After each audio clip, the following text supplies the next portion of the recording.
যা কাউকে খুঁজে নে যে তোকে মেন্টাল সাপোর্ট দিবে। কেন খুঁজবো আমি কাউকে? আমার গার্লফ্রেন্ড তুই, আরেকজন না যে আমি আরেকজনকে খুঁজতে যাবো? তোর জন্য এই প্রবলেমে পড়ছি। কই আমাকে হেল্প করবি, আমার সাপোর্ট হবি, এখন এই ধরনের কাজ করতেছিস তুই। একটা মেয়ে যদি চায় না একটা ছেলেকে অনেক উপর উঠাইতে পারে, আবার ওই মেয়ে যদি চায় না ওই ছেলে একদম তলায় দেয়। আমার তলায় দিস না প্লিজ। আগে সময় দিতি না, এখন কিভাবে কথা বলতে হয় সেটাও জানিস না। আমার হয়তো এই রিলেশনশিপ থেকে ব্রেক নাও দরকার। যা, যে বিহেভিয়ার শিখে আয়, তারপরে আয়, বুঝছিস? আমাদের ব্রেক নেওয়া উচিত না, আমাদের ব্রেকআপ করে ফেলা উচিত। তোর আমার এই সম্পর্ক ব্রেকআপ।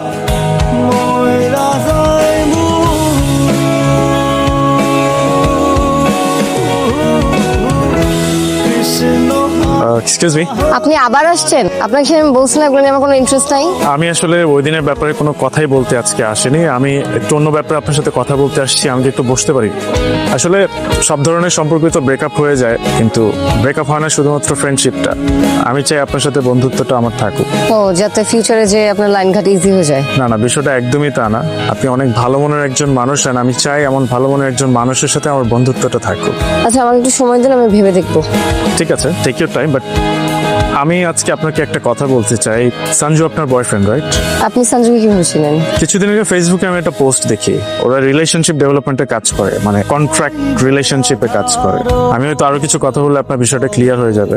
আমি সঞ্জু, মানে আপনার যিনি বয়ফ্রেন্ড, তাকে আমি আপনার ছবিটা দেখাই। দেখানোর পর আমি ওকে বলি যে আমি এই মেয়েটার সাথে প্রেম করতে চাই, আই লাভ হার, অ্যান্ড আমি এই মেয়েটাকে বিয়ে করতে চাই। আমি জানি সঞ্জু আপনার বয়ফ্রেন্ড, সঞ্জু আমাকে কোনোভাবেই এটা ডিনাই করে না, ও বিষয়টাকে আরো অ্যাকসেপ্ট করে নেয়। ও বলে যে টাকার বিনিময়ে আমি আসলে এই ধরনের কাজ করে থাকি, সো আমি টাকার জন্য এটা করব। আমি ওকে বলেছি যেহেতু পিঙ্কি আপনার গার্লফ্রেন্ড, আপনি চাইলে অন্য অপশনে যেতে পারেন, আমার কোনো প্রবলেম নেই, আমি তো আপনাকে টাকা দিচ্ছি। বাট ও নিজে থেকে আমাকে বলে যে ওর মতো কোনো মেয়ের সাথে ব্রেকআপ করে ফেলে আমার কোনো যায় আসে না। I am being honest with you. ও আসলে আমার থেকে খুব বড় একটা অ্যামাউন্ট চার্জ করে। সো আমি যেহেতু আপনাকে পছন্দ করতাম বা ভালোবাসতাম, সো সেই জায়গা থেকে ও যখন বলেছে he can do it, so আমি আর আসলে বিষয়টাকে অন্যদিকে নিয়ে নেই, আমি ডিলটাকে অ্যাকসেপ্ট করে নিই। এক্সকিউজ মি, আপনি সেদিন যেন কি বলছিলেন? না, আমি আসলে সেদিনের ব্যাপারে কথা বলতে চাচ্ছি না, আমি এটার জন্য সরি ফিল করি। না না না, বলেন না, কি জানি বললেন সেদিন। আমি বলেছিলাম আমি আপনাকে পছন্দ করি। না, তারপরে কি বললেন? আমি বলেছিলাম আমি আপনাকে বিয়ে করতে চাই। আপনি পরশুদিন আপনার ফ্যামিলি নিয়ে আমার বাসায় আসেন।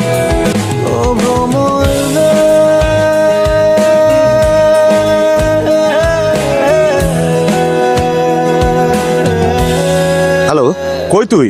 এক জায়গায় দাওয়াত খাইতে আসছিলাম, হঠাৎ করে রায়া একটু অসুস্থ হয়ে পড়ছে। তাড়াতাড়ি আয়।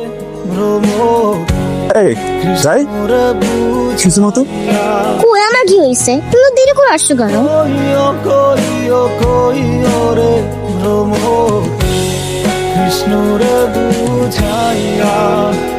বিয়ে খেতে আসছিস? কিন্তু আমি তো তোকে দাওয়াত দিইনি। ও আচ্ছা আচ্ছা, রাফিন দাওয়াত দিছে। পেমেন্টটা তো পুরোটা পাইছিলি নাকি? অ্যাডভান্সই পেয়ে যাওয়ার কথা, রাইট? বাট আমার তোর সাথে একটা কথা ছিল। ও একটা না, দুইটা থাপ্পড় ডিজার্ভ করে। একটা হইতেছে ওর ভাস্তির কসম খেয়ে চুপচাপ ছিল, আর আরেকটা হইতেছে আজকে বিয়েতে কোনো সিনকেট হবে এইটা ভাবে ও এখনো চুপচাপ আছে।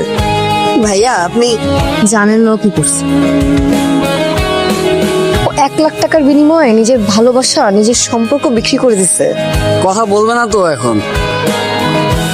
ও রায়ের কসম কাটছে না। প্লিজ কথা বলিস।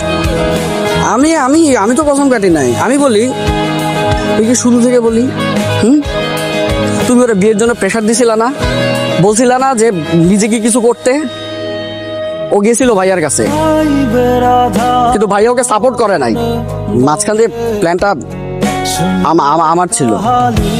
আমি ওকে বলছিলাম যে ওর তো একটা ভালো গুণ আছে, মানুষের রিলেশনশিপ করায় দেয়। তো ওইটার মাধ্যমে যদি কিছু টাকা ইনকাম হয় তাহলে সমস্যাটা কোথায়? ওই টাকা দিয়ে কিছু বিজনেস করতে পারবে। প্ল্যান ভালো মতোই আগাইতেছিল, সবকিছু ঠিকঠাক ছিল, কিন্তু মাঝখান দিয়ে এই লোকটার সাথে পরিচয় হয়েছে। তাহলে তুমি তোমার মতন বিয়ে করতে চলে গেছো, ওর মতন চলে গেছে, এটা কোনো কিছু হইলো? তোমাদেরকে কি বলবো, আমার আর কিছু বলার নাই আসলে।